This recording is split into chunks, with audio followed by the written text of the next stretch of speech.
Oiga, Lakeshore International Limited S.A., cuyo presidente es Rubén de Icaza, es la única empresa mencionada en el tema de la venta de comidas deshidratadas. Entiendo que es por 45 millones de dólares en el pan, durante la gestión de Giacomo Tamburelli. Y yo me quedo pensando, y creo que se lo reflexionaba en estos días, amigos televidentes, cuando al señor Guardia le encuentran 19 millones de dólares, cuando la comida deshidratada es de 45 millones de dólares, y nada más una empresa o tres empresas, nada más, que ese baile nada más haya sido de dos o tres empresas, no me suena, ¿no? Pero bueno, como decíamos hace un momento, hay la historia de la reserva del sumario y hay que esperar a saber qué pasa. Yo creo que en ese baile del pan, o en ese proceso de amasar el pan, creo que ahí hubo mucha gente que todavía no se oye mencionar. Porque acuérdense que este país es muy chico y es muy difícil mantener un secreto. Entonces, uno oía, ¿no?, que tal empresa hace negocio con el pan, no que fulano hace negocio con el no que y ahora no oigo a nadie de esos nombres que tanto se mencionaban, ¿no? Curioso, ¿no? Pero bueno, vamos a esperar. Vamos a esperar, uno está en La Joya, otro está en su casa por cárcel con derecho a teléfono. Así dijo el fiscal, así que vamos a tratar de llamar al señor Tamburelli a ver si podemos hablar con él, sería interesante. Bueno, tenemos visita, está aquí el diputado, primero diputado, hoy fiscal de la causa, Pedro Miguel González. Diputado, buenos días, bienvenido, gracias por asistir. Bueno, buenos días. Oiga, y a propósito de casos, definitivamente el caso Moncada, diputado Pedro Miguel González, marca un antes, un después, marca un hito. Yo creo que lo que está en el banquillo no es solamente el magistrado Moncada, creo que el sistema está en el banquillo. Recientemente en la audiencia el abogado, defensor, se quejaba de que el fiscal andaba dando declaraciones en los medios. ¿Cuánto perjudica eso o no el caso? No, bueno, de hecho, uno de los principios de este nuevo sistema es que es un sistema público. La ciudadanía tiene derecho a conocer la información, lógicamente respetando siempre algunos principios como también el de la presunción de inocencia. Y hemos sido muy reservados desde la Fiscalía para dar declaraciones al respecto, sobre todo de las interioridades del caso, de la investigación. Pero en este caso Moncada, de don Pedro Miguel González, ¿cómo afecta ahora la renuncia del abogado Sidney Citón como abogado defensor del magistrado? Bueno, en el día de ayer nos ha llegado una nota de la Subcomisión de Garantías en la que, como quiera que el licenciado Gonzalo Moncada Luna funge como sustituto. La defensa del magistrado Moncada en este momento está a cargo de él. Sin embargo, también debo plantearte que el artículo 104 del Código Procesal Penal toca el tema de la renuncia de la defensa. Y en una de sus partes se plantea de que aunque renuncie, el defensor no puede abandonar la defensa hasta que llegue su reemplazo. Entiendo que debe producirse algún tipo de resolución, como lo mandata este artículo, por parte de la Subcomisión de Garantías, mediante la cual se establezca un plazo, un término, para que el señor Moncada Luna, Alejandro Moncada Luna, designa un nuevo defensor. Y el propio artículo también plantea que vencido este plazo, si no lo hace, entonces habría que designar uno de oficio. La presencia del ex vicepresidente Felipe Alejandro Virzi en estas instancias le dio un giro al tema. Y digo yo que le dio un giro porque originalmente se hablaban de $700,000 y luego ahora hemos sabido, porque coincido con lo que usted dice, yo creo que la sociedad tiene derecho a saber, porque no se está juzgando a cualquier ciudadano, se está juzgando a uno que administra justicia. Y resulta que el señor había recibido un préstamo por $1.8 millones. En la codificación o en la decodificación de la fiscalía de esta causa, ¿eso cómo se puede interpretar? Porque creo que, yo insisto que hay dos juicios, el juicio formal que se está llevando y el juicio en la opinión pública. ¿Cómo explicar $1.8 millones a alguien que administra justicia? Bueno, mira, cuando la defensa del magistrado Moncada Luna se presentó ante la Fiscalía el martes 11 de noviembre con una serie de documentos, entre ellos un documento intitulado Reconocimiento de Deuda y Acuerdo de Pago. Se hablaba de $700.000 y el propio defensor exigió que la Fiscalía citara para entrevista al señor Felipe Virsi. Nosotros nos tomamos nuestro tiempo, transcurrieron 2 o 3 semanas hasta que se hizo esta citación. Sin embargo, cuando se hizo la citación, en efecto, el planteamiento fue distinto a lo que reflejaba el documento, un documento que está en cuestión, que está todavía bajo investigación al respecto de su legitimidad, de su validez. Nosotros como Fiscalía tenemos nuestro criterio al respecto y lo plantearemos cuando llegue el momento con respecto a ese documento, pero sí, en efecto, en lugar de hablar de aquel monto original con el que se presentó la defensa, cuando se produjo la citación y se dio la entrevista, yo creo que la participación del señor Virsi fue muy, muy reveladora. Por supuesto, no tengo ninguna duda de eso. Pero, caramba, yo iba a ponerme de ejemplo, pero ni siquiera los que estamos como comunicadores nos es posible sustentar que alguien alegremente me preste $1 millón, ¿cómo yo lo voy a pagar? Y lo más probable es que lo voy a pagar con el silencio que a veces compran algunos empresarios o políticos o narcotraficantes. Dice, coge y no hable mal de mí. Pero en el caso de un administrador de justicia, imagínense. Por eso es que digo que aquí hay 2 juicios. La opinión pública está pasando su propio juicio también. Y sobre eso le quiero preguntar, la defensa ha tratado de descalificar no solamente al fiscal, sino a las juezas de garantía. ¿Siente Pedro Miguel González que el juicio se está llevando con todas las garantías para, en este caso, el acusado? Tanto por la Fiscalía como por los jueces de garantía. Sí, se está respetando el debido proceso. Hemos sido garantistas en exceso. Hay una serie de disposiciones que pudiera, a la luz del Código, adoptar el fiscal por vía de, por ejemplo, inspecciones oculares, como en efecto lo hemos hecho. Sin embargo, aún a pesar de que son estas medidas que no requieren control por parte de las jueces de garantía, hemos sometido decisiones de esta naturaleza al control, como se vio en la pasada audiencia del 9 de diciembre, y se ha generado el contradictorio en cada una de estas decisiones. Yo creo que todo se está llevando adelante como debe ser. Lo que entiendo también es que muchos abogados no están al tanto de cómo funciona el sistema.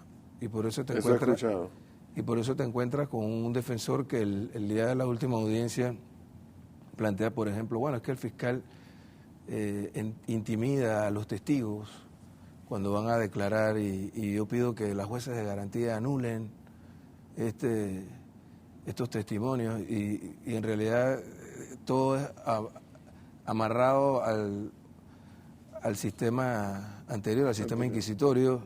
Estas no son declaraciones juradas, son simplemente entrevistas. Aquí las pruebas se practican frente al juzgador.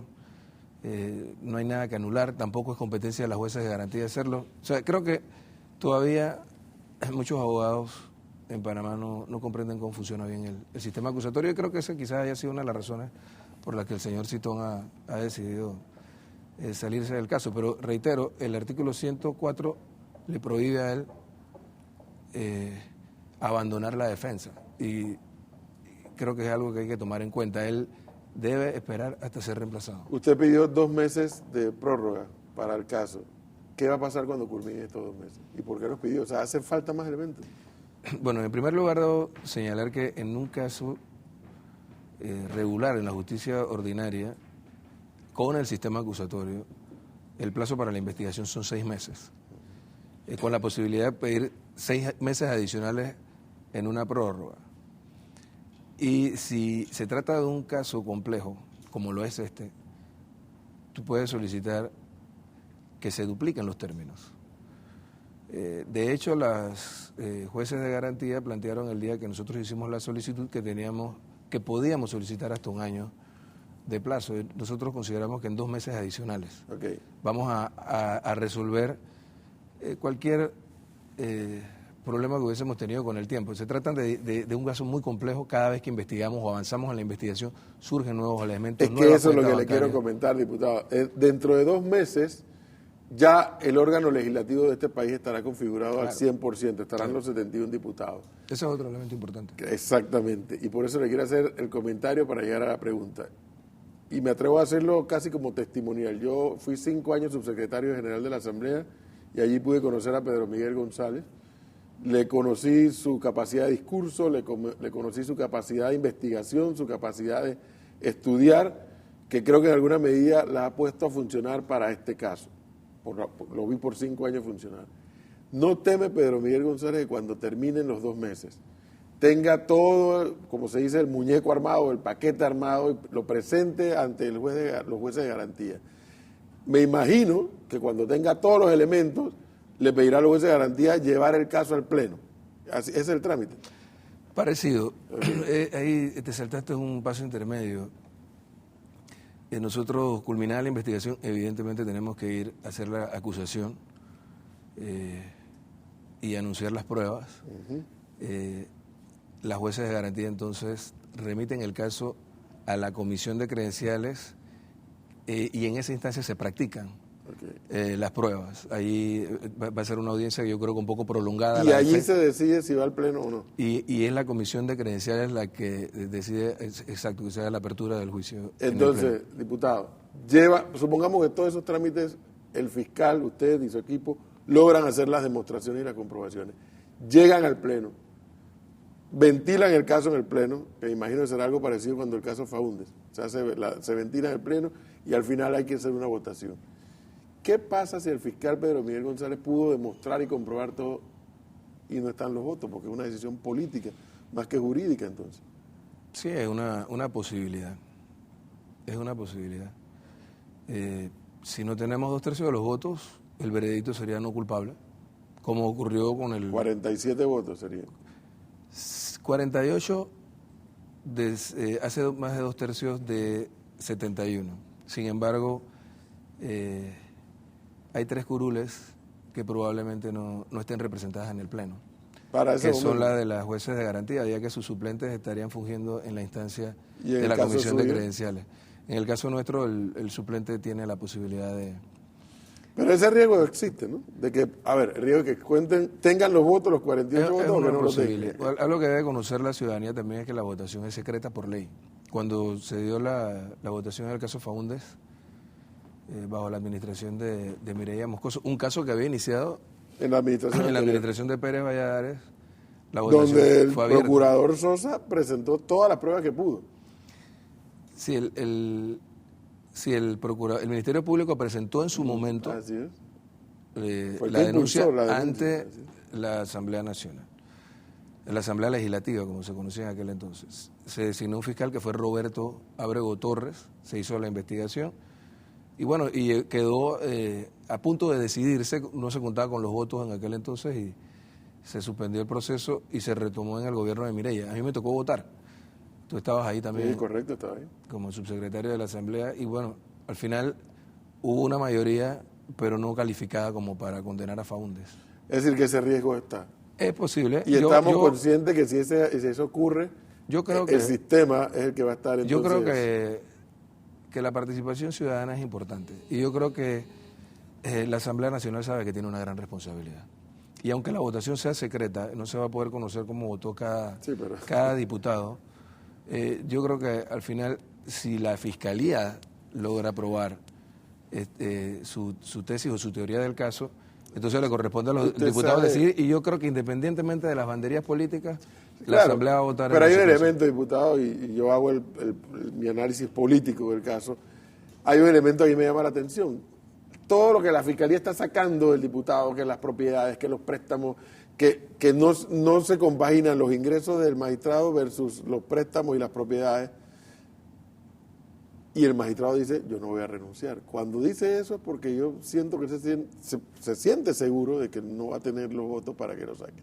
¿Cómo regresaría ese magistrado a la Corte si ese caso fuera así? Por eso digo que el sistema es el que va a estar a prueba al final de esta historia. Más que el magistrado Moncada, que se pudiera llamar de otra forma, el sistema es el que definitivamente va a quedar a prueba. El sistema está a prueba, sin duda. El sistema está a prueba y yo creo que la ciudadanía, la opinión pública, esta generación de panameños le está dando una oportunidad al sistema. Bueno. Déjeme hacerle 2 preguntas finales tan solo porque no tengo que aprovechar la oportunidad que nos hace toda esta invitación. Uno, usted es un dirigente político, segunda generación además, de dirigente político dentro del PRD. ¿Qué va a pasar con el PRD? ¿Es oposición? ¿Es gobierno? No, el PRD es un partido de oposición que con mucha madurez y a pesar de todas las diferencias internas que tiene, ha jugado un papel importantísimo. Fíjate, yo fui uno de los principales propulsores desde mi partido y desde mi bancada para la creación o constitución de este acuerdo de gobernabilidad. Hoy tenemos ya a un contralor que no surgió como producto de una componenda con Ricardo Martinelli y Cambio Democrático. Hoy tenemos a una procuradora que no surge tampoco como parte de una transacción de esa naturaleza y buena parte de lo que estamos viendo de cómo está empezando a operar aún antes de que se den estos cambios en la Contraloría y en el Ministerio Público se debe a estas decisiones. Y yo creo que el PRD tenía esta gran responsabilidad y sigue teniéndola. Nosotros podemos tener objetivos compartidos con el panameñismo, pero seguimos siendo un partido de oposición y nunca debemos renunciar a nuestra capacidad crítica frente a cualquier abuso que ocurra durante la administración del señor Varela. Creo que el PRD está pasando también por una transición en su momento.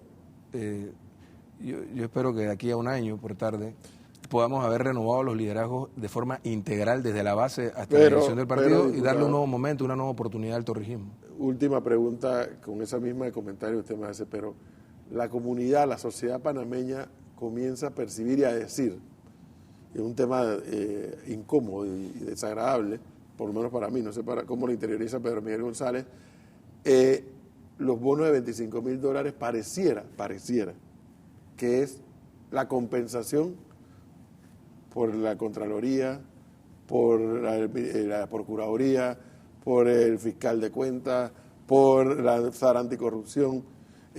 Se percibe como que, o sea, las nominaciones y las ratificaciones, incluso la elección que se da con la Contraloría, percibo que fue bien acogida por la sociedad. Sin embargo, con los bonos de $25,000, hay quienes ya empiezan a decir, ese es el pago que se recibe por haberse portado bien. No, yo pienso que no hay un solo diputado en la Asamblea que considere que esos bonos representan la oportunidad para darle respuesta a los electores de sus circuitos.